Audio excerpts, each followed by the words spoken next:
All right, so I wanted to make sure that you guys knew how to use GoodNotes. It's a pretty self-explanatory app. It's very intuitive, but there are some features that I think are really important and some things that you might want to know. So I'm going to go ahead and open my GoodNotes app, and I'll go back to my home screen. Here in the documents, this is what it will most likely open to. You can create folders just like you would on a regular like Explorer computer type of thing. You can create notebooks, you can create all kinds of things. I have a cake and cookie planner folder that I've created. So in order to create a folder, you would just go to New and then Folder. And then you can just drag and drop your things into your folder to organize them. So here are my 3 things: my consultation notepad, my cake and cookie planner, and my sticker book. And I like them all to be in one place. They're easy to find. So let's go ahead and open up one of our notebooks. So you can have multiple tabs open. You can see I have multiple tabs open. I'm gonna close that one, but I can have my consultation notepad up and my planner up, and I can even go back and open my sticker book and just have all 3 of them up. Easy to just go through and use what I need.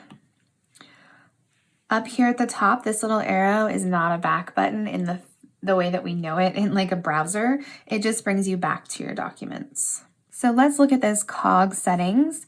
So most of the things in here I haven't really done anything with, except for in the settings, I go to iCloud settings and I make sure I turn that on and I configure that because I really like the fact that I can sync with my GoodNotes app on my phone. So that's huge, especially when it comes to just being able to check into things really quickly, see where you're booked, where you're not booked.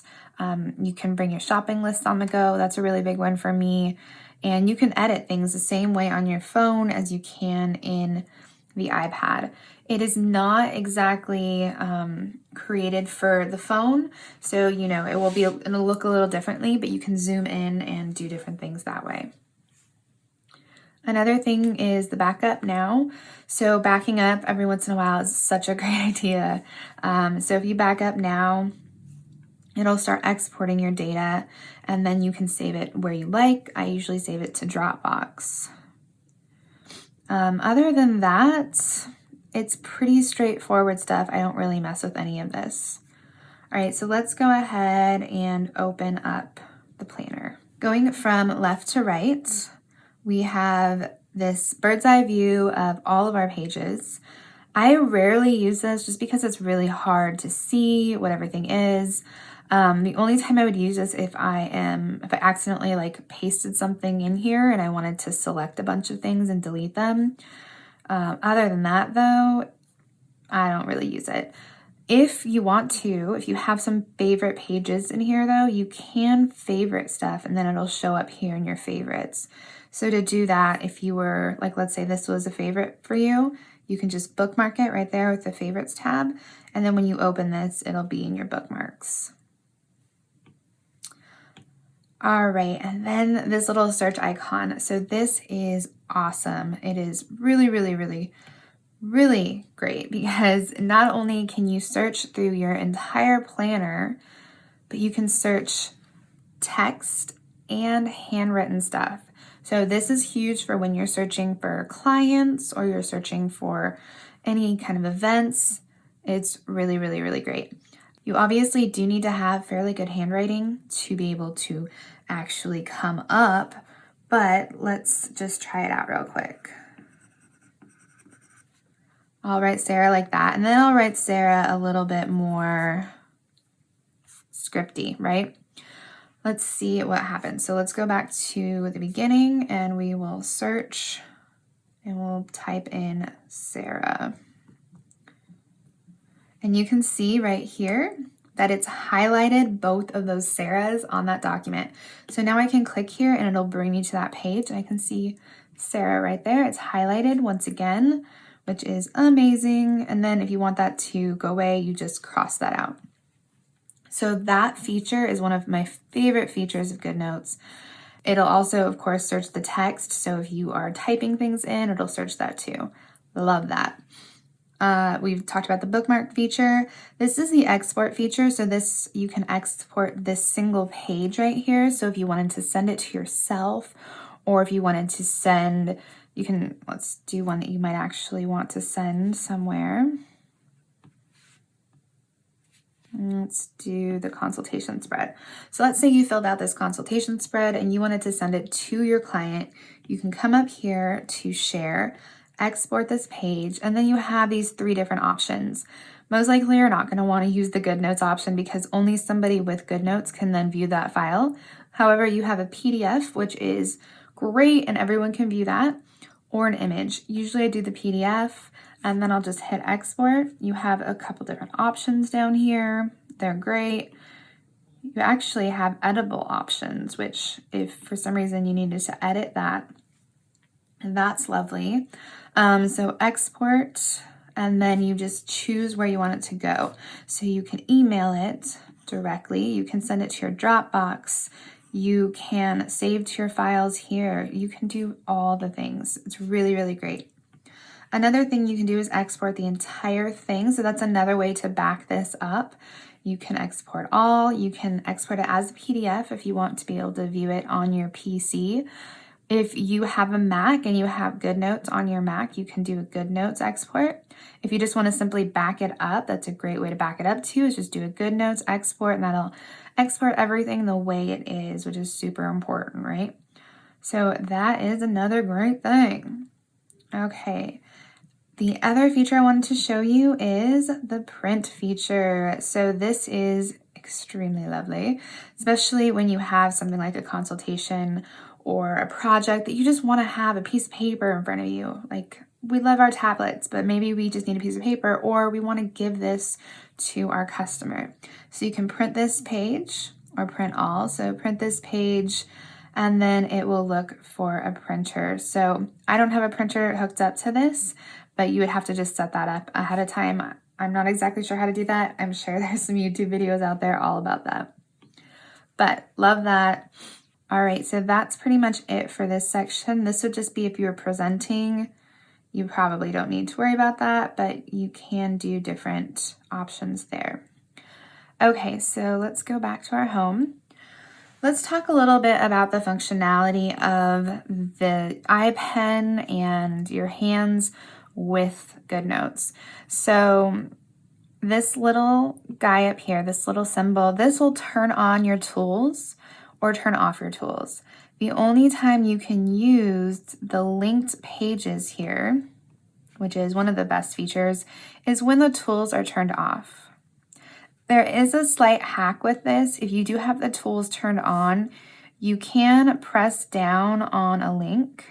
I think you can only do it with your finger actually. And eventually it will pop up and you can do open link. But for me, I just don't have the patience for that, like holding down and everything.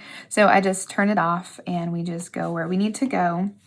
That can be one of the things that's a little bit hard to get used to, because you'll find yourself in here doing something and then trying to go to a link. You just need to remember to turn it on and off.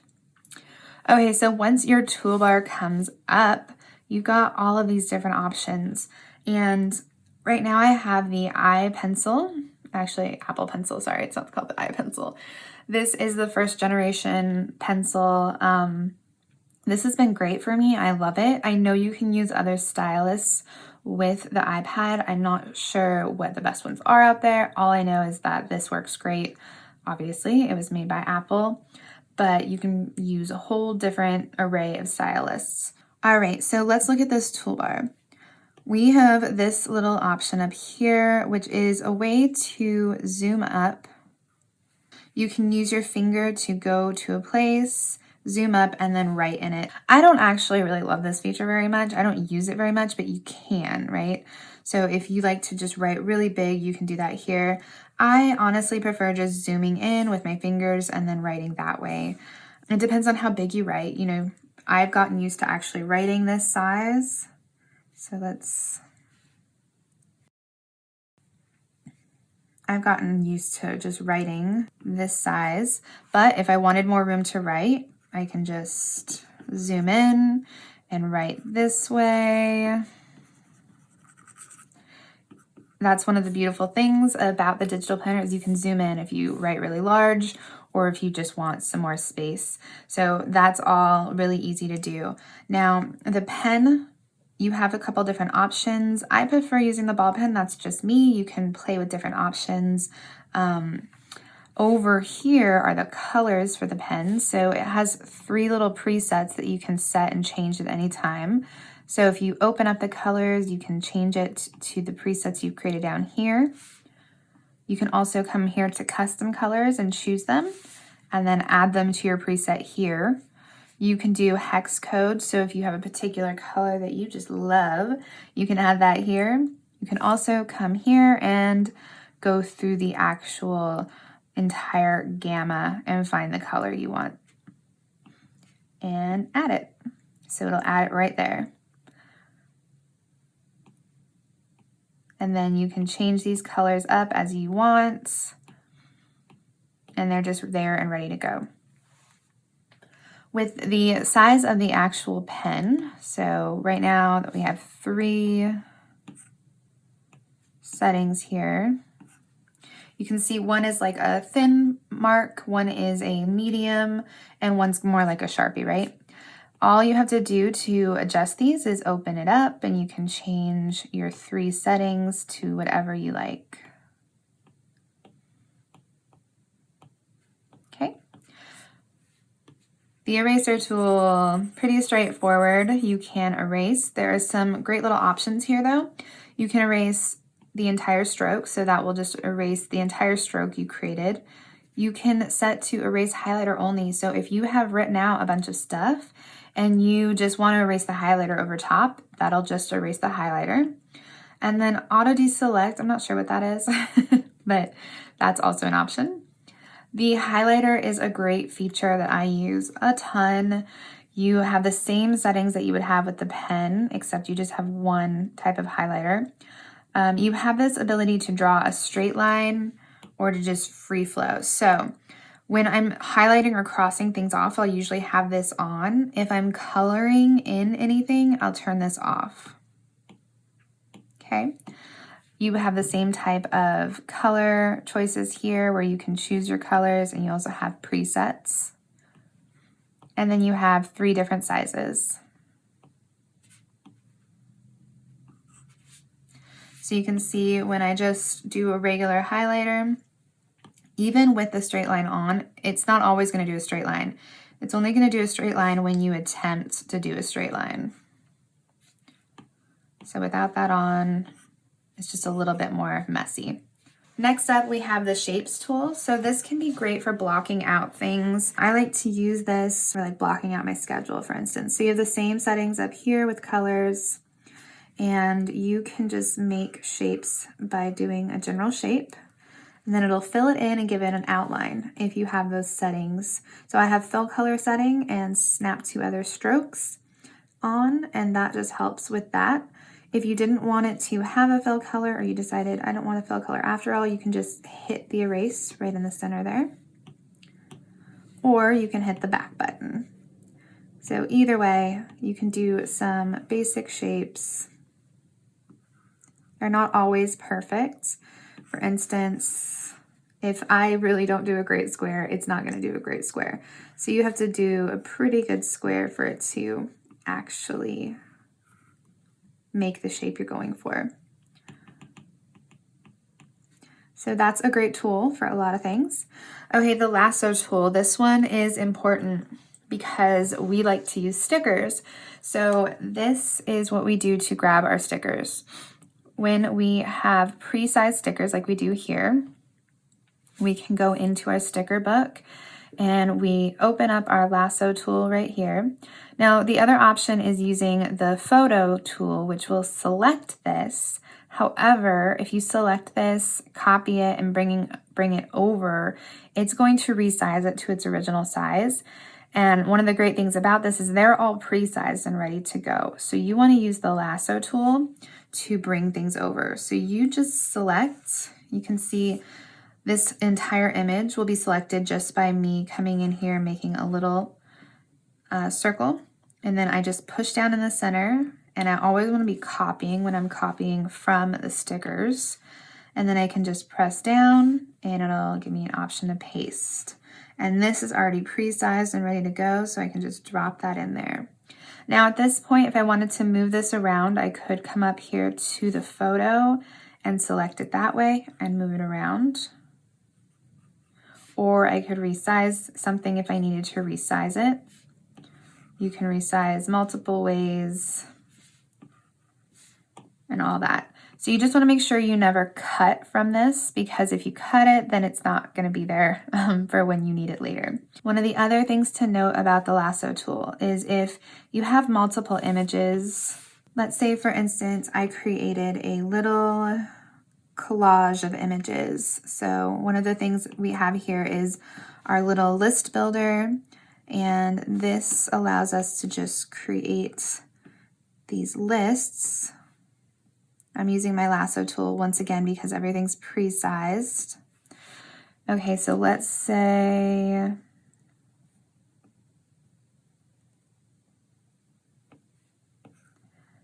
I had my list like this. So this is 3 different images. Now, if I just went over here and did my little selection, it's just gonna select that image. So you wanna make sure you select everything.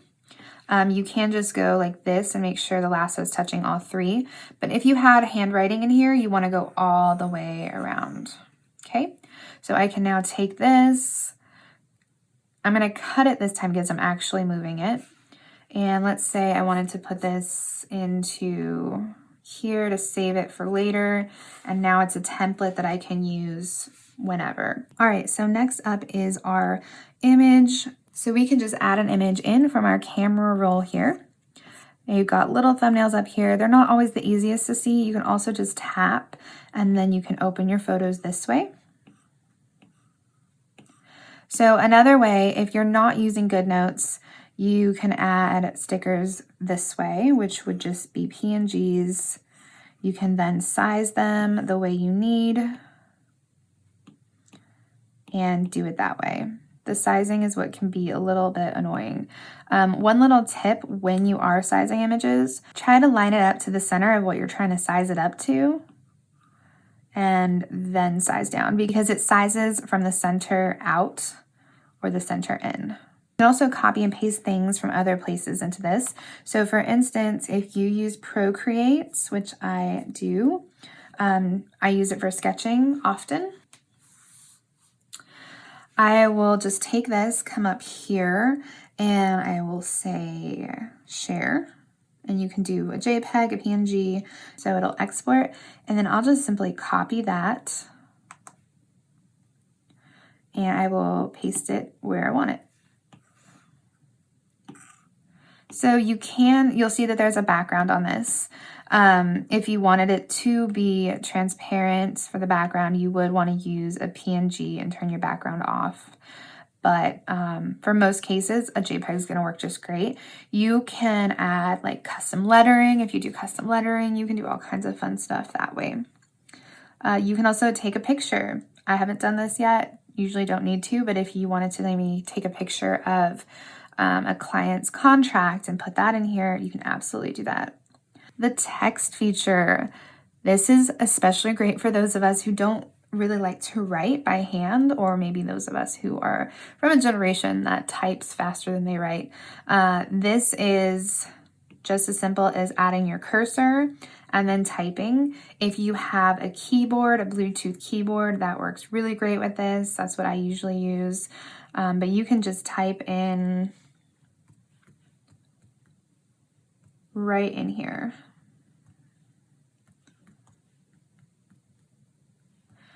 And then you can take this and you can size it however you want. You can take this and you can move your box around. And right now you can see that it's actually lining up with my lines, and that's because that's the font I have it set to. So if you want to change your font, you just want to make sure you first select all of the text. Okay, so select it all. Come up here and you can change your settings here. So you can change the size. I find that 20, 30 30 will hit my lines pretty well. And then you can change your fonts. So it depends on the font and everything for everything to fit correctly on the lines if that's a big deal to you. So this is here, Geno Sans, and this is what I use most of the time. When I'm doing this, I'll use a 30 point. When I'm doing some other things, I'll use a 21 just to see where it lands, but you can just change that up. Then you can also add that as your default. So you can save it as your default here. You also have a few different options here. So if there's an I, you can change to different weights. And you can also do a background color. For some reason you wanted that highlighted. That's a great little way to highlight. Remove color. You can do a border color, another great way to highlight. So the last thing is this laser pointer. This is for presentation mode and we aren't using that, so no worries on that. Some other things you can do is you can actually insert your pages into other places. So we have these different sections up here. And you can insert your inserts behind them and make your own collection of stuff. So if you come here to the blank templates, there's a bunch of different inserts. And let's say I wanted to take this habit tracker and put it into one of these sections. So I would come up here to the 3 dots. I would copy this page. So copying the page itself will allow all these links to stay true. And then I would go where I wanted to go. So let's say I wanted to do this as a habit tracker section. I would hit my plus sign and I would paste the page. And now that habit tracker is right behind section 1.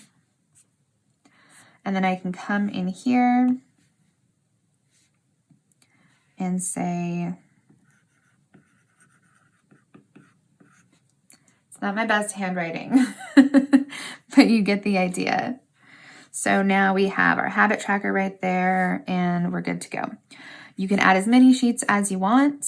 You can organize your customers this way. You can do a collection of consultation sheets, all kinds of things. Another thing you can do is you can clear the page. So clearing the page, just please note that it will clear everything. It'll clear images, all your text, everything. So it's starting with a brand new page. So anything you've added at all will go away. So just be careful with that. It can be handy when you do want to start fresh, but if you've added something and maybe you forgot that it's an image, it will clear everything. So that might be when you want to use the erase tool. All right, guys, that is pretty much the gist on how to use GoodNotes. I hope you love this app as much as I do, and I will see you in the next video. Bye for now.